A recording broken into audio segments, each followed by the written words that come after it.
नमस्कार, सुप्रभात। स्वागत एक बार पुनः आप सभी का सबरंग कार्यक्रम में आज के इस प्यारी सी सुबह में।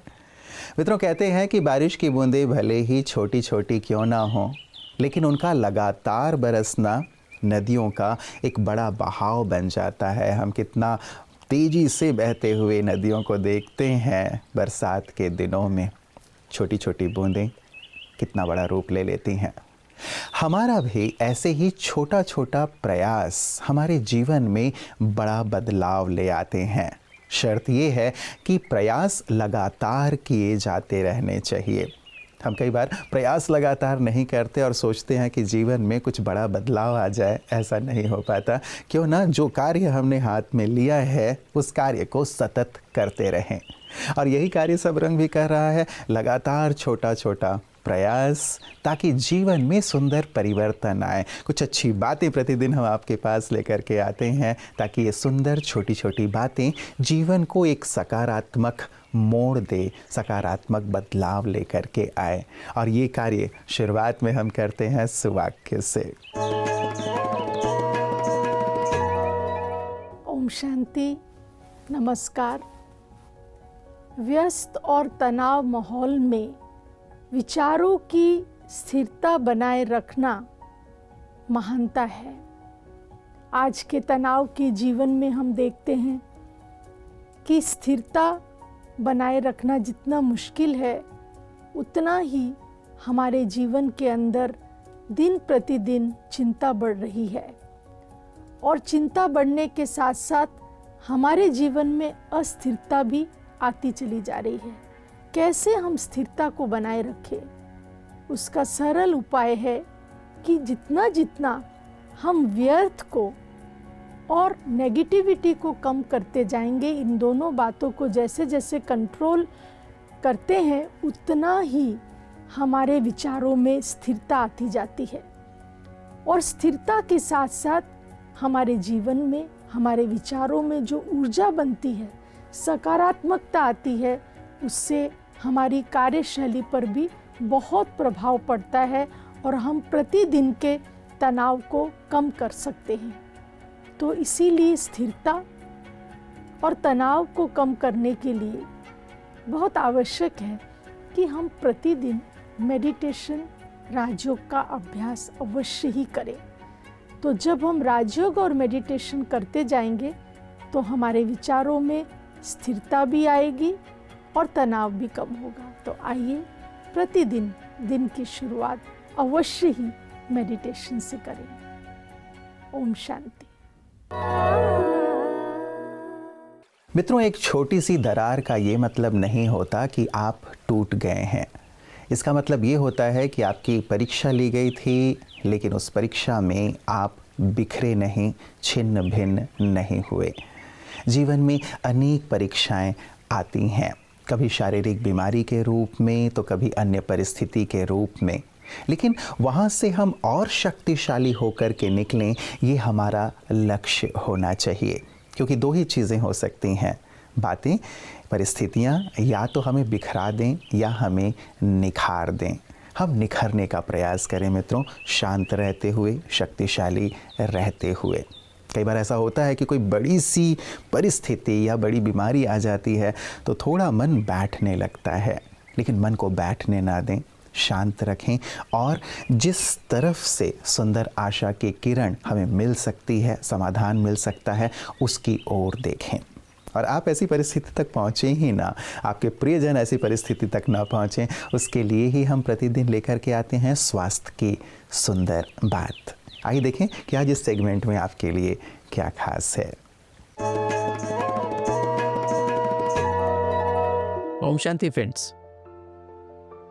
दोस्तों, कहा जाता है कि इंसान के पास एक तो फिजिकल बॉडी तो है, स्थूल शरीर तो हमारे पास है, साथ साथ हमारे पास सूक्ष्म शरीर भी है। दोस्तों, तो हमारे पास हम एक आत्मा है और हमारे पास दो काया है, एक सूक्ष्म काया, एक स्थूल काया। दोस्तों, तो सूक्ष्म काया क्या है? सूक्ष्म काया दोस्तों हमारा जो मन है ना, मन के 4 एस्पेक्ट्स होते हैं, इसे इंग्लिश में हम टीम कहते हैं, thoughts, emotions, attitudes and memories. तो दोस्तों ये जो थॉट, ये जो हमारा टीम है दोस्तों, नॉर्मली के मनुष्य के पास वो शक्ति नहीं है कि अपने सूक्ष्म शरीर के साथ, फिजिकल बॉडी में तो आत्मा रहती है और सूक्ष्म शरीर उसके भी अंदर से, सूक्ष्म काया जिसे कहते हैं, पहले आत्मा उसके अंदर रहती है, मन रूपी सूक्ष्म काया में रहती है। तो आत्मा, एक मनुष्य, जितने भी मनुष्य धरती पर हैं, वो अपने शरीर को छोड़ करके, फिजिकल बॉडी को छोड़ के शरीर से बाहर निकल नहीं सकते। सूक्ष्म काया तो उनके अंदर है, क्योंकि पर सूक्ष्म काया में क्या भरा हुआ है? देह अभिमान भरा हुआ है, बॉडी कॉन्शियसनेस, फोल कॉन्शियसनेस भरी हुई है। हमारे तो उसके अंदर 5 वाइसेस भरे हुए मन के अंदर, काम, क्रोध, लोभ, मोह, अहंकार। उनसे उत्पन्न नेगेटिव मेंटल टेंडेंसीज, नेगेटिव संस्कार भरे हुए हैं, आलस्य के रूप में, अलबेलेपन के रूप में, दोष दर्शन, बदलने की भावना, शक, अनुमान, चिंता, भय, टाइप ए बिहेवियर, हमेशा प्रेशर में रहना, टाइम का प्रेशर, काम का प्रेशर, परफेक्शन का प्रेशर, कंपटीशन, कंपैरिजन और ईर्ष्या द्वेष भरा हुआ है। तो दोस्तों इसलिए वो जो सूक्ष्म शरीर है ना, मन रूपी सूक्ष्म शरीर, वो इस स्थूल शरीर से चिपका रहता है, क्योंकि ना शरीर हम छोड़ने के बाद ही, मनुष्य मरने के बाद ही सूक्ष्म शरीर के साथ आत्मा बाहर निकलती है और छाया के रूप में दिखाई देती है, जिसको हम कभी कभी घोस्ट भी कह देते हैं या कई बार एंजल भी कह देते हैं दोस्तों। तो ये जो है सूक्ष्म शरीर हमारा, किंतु अगर हम इस ज्ञान की गहराई को समझ जाएं दोस्तों, अगर अपने टीम को हम पॉजिटिव बना लें, तो दोस्तों ये जो हमारा सूक्ष्म शरीर एक एंजेलिक फॉर्म, सूक्ष्म लाइट का शरीर बन जाता है, और फिर हम इस सूक्ष्म शरीर के साथ हम सूक्ष्म वतन की यात्रा कर सकते हैं, अर्थात हम ऐसे स्थान की यात्रा कर सकते हैं जिसमें हम जो सातों चैतन्य आत्मिक ऊर्जाओं से भरपूरता की स्थिति अनुभव कर सकते हैं। तो दोस्तों इससे हमारे बहुत सारे मन के और तन के रोग से हम मुक्ति पा सकते हैं। ओम शांति। मित्रों, आध्यात्म और मूल्य ऐसी खुशबू हैं जो जीवन को महकाते हैं और इनकी खुशबू दूर दूर तक फैलती है। कई बार ऐसा होता है कि जब हम अपने सांसारिक कार्यों में लगे हुए होते हैं तो इसकी सुंदरता, इसकी खुशबू हम तक नहीं पहुंचती, या उससे हम अछूते रहते हैं, या फिर हमें ऐसा लगता है कि ये फिर कभी। लेकिन जब कभी हम किसी आध्यात्मिक परिवेश में पहुंचते हैं तब इसकी महत्ता को समझ पाते हैं कि सचमुच ये जीवन के लिए कितनी आवश्यक हैं। 2 रोटी की व्यवस्था तो इंसान तो क्या, जानवर भी कर लेते हैं, लेकिन इंसानियत हमारे अंदर पैदा हो, आध्यात्म की खुशबू से हमारा जीवन महकने लगे, उस पर गहराई से विचार करना बहुत बहुत ज़रूरी होता है। और ये तभी हो पाता है जब ऐसा सुंदर परिवेश हमें मिलता है, जब ऐसे लोगों को हम देखते हैं जो इस मार्ग पर चल रहे हैं।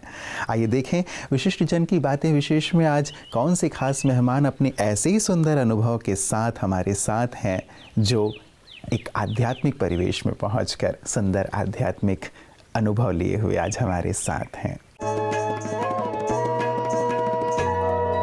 आप ब्रह्मा कुमारीज के इस कैंपस में आए हैं और ब्रह्मा कुमारीज महिला सशक्तिकरण की एक मिसाल है पूरे विश्व भर में जी। बहुत सारे जो प्रोजेक्ट्स हैं वो भी रन कर रही हैं।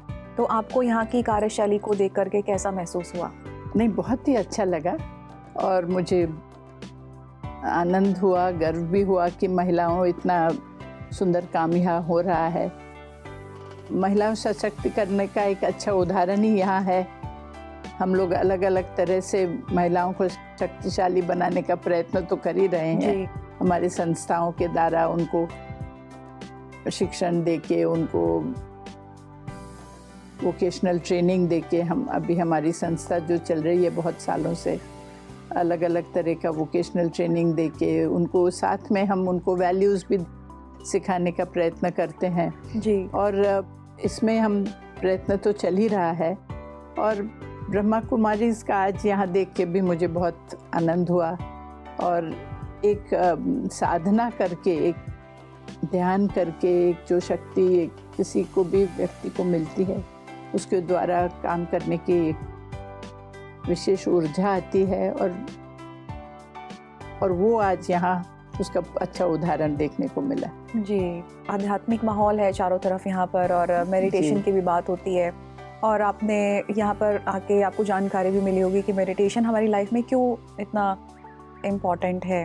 तो मैं आपसे जानना चाहती हूँ कि क्या आप अपनी लाइफ में भी मेडिटेशन करते हैं? मैं करती हूँ अलग तरह से, और अपने आप में मेडिटेशन या ध्यान करना या एक भगवान का नाम लेके शांति से बैठना अपने आप में, ये मुझे लगता है सभी के लिए बहुत ही ज़रूरी चीज़ बन गई है, क्योंकि हम इतने कार्य में बिज़ी रहते हैं तो थोड़ा अपने अंदर भी देखने की ज़रूरत पड़ती है। बिल्कुल। And meditation is the only way, और ध्यान जिसमें हम अपने आप थोड़ा समय बिता सकते हैं। जी। और मुझे खुशी है कि अनेक अलग अलग संस्थाओं द्वारा मेडिटेशन पे ये दिए जा रहा है, जो उसके ऊपर इम्पोर्टेंस दे रहे हैं, और काफ़ी युवान भाइयों बहनों भी मेडिटेशन में अब जुड़ रहे हैं अच्छी तरह से। ये बहुत ही अच्छी बात है।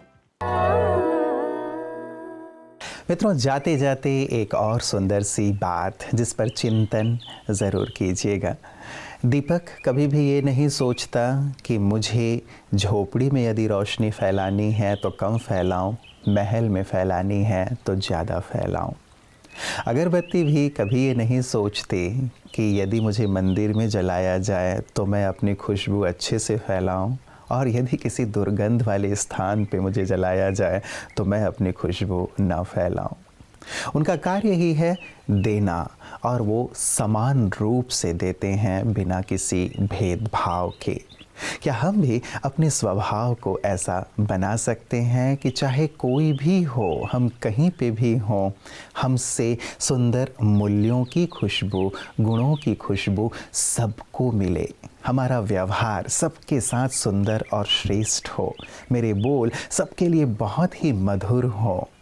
ये देखकर कि कोई बड़ा है तब मैं बहुत शालीन हो जाऊं, विनम्र हो जाऊं, और कोई छोटा हो तो मैं अपने अहंकार में आ जाऊं, ये ना हो। हम हमेशा विनम्रता की खुशबू, साथ साथ गुणों की खुशबू फैलाएं। ये हमारे स्वभाव में शामिल हो जाए तो सचमुच जीवन श्रेष्ठता की ओर चल पड़ेगा। ज़रूर गहराई से इस पर विचार कीजिएगा, क्योंकि बहुत ही मूल्यवान सी और सुंदर सी बात है।